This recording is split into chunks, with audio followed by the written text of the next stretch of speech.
Minister, there to use Deputy McNamara's analogy, despite the calm and collected vision on the surface, I'm sure you are paddling away furiously underneath the water. Okay, well, if I have to be less calm, I can be, but no, certainly I would like to reassure all the deputies that this is being taken absolutely very seriously. It is, as I said, since I have taken up this role, it has been on my desk every single day. It's spoken about every single day in my department, and progress, despite what people might think, progress is being made.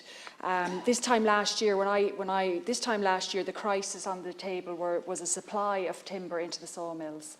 There was a deadlock in the appeal system, and that was the legislation I brought in this time last year. It was only in relation to the appeals, nothing else in relation to forestry licensing. It was to deal with the appeals, and it dealt with it. It dealt with it swiftly, it dealt with it effectively, and we are in a situation now we do not have a backlog in the appeals. I accept we have backlogs in other aspects, but the situation for the sawmills is not as it was this time last year. There is a fairly steady supply of timber into the sawmills at the moment, and that has been the case. I accept that a number of deputies have mentioned about importation. Ireland has always imported timber, albeit not as much as we have in the last number of months, but I do understand that that level has dropped off as the supply the domestic supply has increased. We are an export nation of timber. And we do import, we process here and we re-export, so that is the business we're in. We are a net exporter of our timber products. I think there is a lot of hyperbole and a lot of strong language used, and I think it's unfair to the wider sector to portray it as a sector on its knees and in collapsing. It is not a sector on its knees. I accept that there are issues with afforestation. I accept there are issues, individual issues with licences for felling, for thinning, for roads, all of those. For afforestation is a hugely important thing. We have to get right. It is a priority. And as I indicated, we have moved resources into afforestation to drive that on. I would like to come back to the fact that there is 5,700 hectares of afforested licensed land at this moment ready for planting. And whether it's a lack of confidence, whether people have changed their minds, we need to understand why they've changed their minds, why they don't want to plant. But that has been the case for years and years and years, it's been the case for years, not just recently, for years, that we only ever plant about 40% of what we have licensed. That is an issue because the resources used to generate those licenses, to issue those licenses, and it's essentially going to waste. So, I mean, I would really encourage forestry companies to get in touch with their clients and to really try and encourage them to plant those trees, because we do need those trees planted in the ground. I think Deputy Carthy referenced about the Scottish Government, and certainly there are similarities. There are many similarities between us and Ireland, but there are also dissimilarities, certainly in terms of the average size of plantations in Scotland versus Ireland. You know, we're a percentage of what those are. We tend to have smaller plantations, each one requiring, of about 7 hectares, I think is the average, each one of those requiring an individual licence. I think clearly the streamlining of the licensing processes has to be a priority, because we do need a fit-for-purpose licensing system. If we're struggling to issue 4,000 licences a year, we are going to struggle to try and hit our targets into the future, and that has to be looked at, and that is why we have an independent review. And you can criticise reviews all you like, Deputy Carthy, but they are necessary. If we did it internally in the department, we would be criticised. Oh, the department are doing their own review, that's no good. So we're doing an independent review to look at the regulatory process, to see how we fit in with the environmental requirements from the EU level.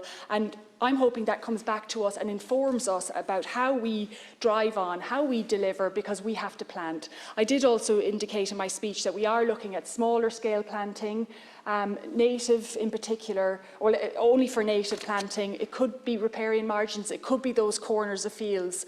As the deputies may or may not know, we account anything over 0.1 of a hectare, which is about 30 metres by 30 metres if you were to plant a block, requires a licence. And we only account in our forestry inventory for areas planted over 0.1 of a hectare. So you could have 100 100,000 less than 0.1 hectare plantations across the country, which wouldn't account for anything. I mean, there's still trees in the ground and they would offer value. So we are looking at increasing that threshold so we can plant maybe a bigger area, maybe a quarter of maybe an acre, maybe a bit above the 0.1 level, to increase that threshold so we can plant native trees. Now, I admit there was a comment, Deputy O'Connor said he was here to represent the commercial sector and he wants to push that. You know, small areas aren't going to be necessarily commercial, but they can be accounted for in terms of our carbon inventory. They can be accounted for and they're good for biodiversity and water quality and so forth. And I think that is important. Certainly, Deputy Boyd Barrett highlighted quite clearly the benefits of trees, and indeed Deputy Cairns. I think the nurseries, yes, I have met with the nurseries, and I think the single biggest thing we can do for the nursery sector is to get the licensing process fixed and to encourage afforestation. I would like to think that certainly a smaller scale planting model might help with the nurseries also. And just in terms of the look, I do talk to farmers every day, and I know the frustrations. I accept the frustrations out there. I take phone calls most days from somebody about a licence, and I'm probably writing endless letters and signing them, I know I am, to people on them. Some people's get resolved, some don't. The time at the moment, as I say, the average time, and Deputy Cairns asked specific details, I don't have the details, but the average time for a licence is about 11 months. Yes, it's still too long, but I think the certainty that farmers need, and we're working on bringing that time down, but I think it's the certainty. I think we have to instill confidence in farming, in farmers to plant trees, and that's why I do worry about the narrative out there, that the negativity associated with forestry. I mean, it's hard enough to even think about planting trees even back in the good old days, because it was still considered in this country as a move away from farming. You're not a farmer if you're planting trees, you've basically abandoned your land, and I think that cultural piece is still lingering at the backs of people's minds, and we have to get rid of that. I spoke quite really in the last number of months with the ambassador to Finland, to here, and also to the Finnish Minister for Agriculture, and you're not a farmer in Finland unless you have trees. It's the total opposite of the attitude here, and I think, collectively we need to encourage our farmers to get involved in tree planting, and to support that. The government has a significant role, obviously, to play here to support it. In relation to the it being incorporated into the CAP. The only comments I would have in relation to that is, look, we do have tree planting measures in the next CAP strategic plan. It's not afforestation in the definition of it, but you must remember the CAP strategic plan lasts for 5 years, and we support afforestation usually out of our own exchequer funds for much longer periods. So I just wonder how, the balance, how we could incorporate. By all means, look, afforested land is still eligible for BPS, and that is a good thing. But certainly whether we could incorporate into a CAP plan, I don't know how we could for such a short term. We wouldn't know what would lie ahead for the next round of the CAP. But I suppose to sum up, just to say that, look, everything is being taken incredibly seriously by me, by my officials in my department. If we could all click our fingers and wave a magic wand and just fix this, we certainly would. I don't believe there are any silver bullet quick fixes. We are looking at every opportunity. We are looking at exploring every possibility to streamline the process, to make it simpler.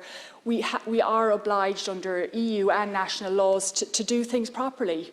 We mustn't forget why we're in this situation now compared to 3 years ago, what has happened in between. So we have to navigate our way out of this in the best possible way. I do have confidence in Project Woodland. The people on that have been dedicated this last year in my forestry policy group. And look, it is challenging, and I know they're frustrated. I know some of them are very frustrated, but they are working together. I think if people were to drop off, I think it would be a sad state of affairs. Maybe people on the opposition would think that's great, that's great to see that fail, but I don't think it would be a good thing to see it fail, and I really want it to succeed. I believe they are working well together, and I believe it will succeed. So I just look forward to the day when we have a very smooth, functioning forestry licensing system and we hit our targets for once in terms of afforestation and meet some climate change and climate action goals. Thank you. Thank you, Minister, and we wish you well.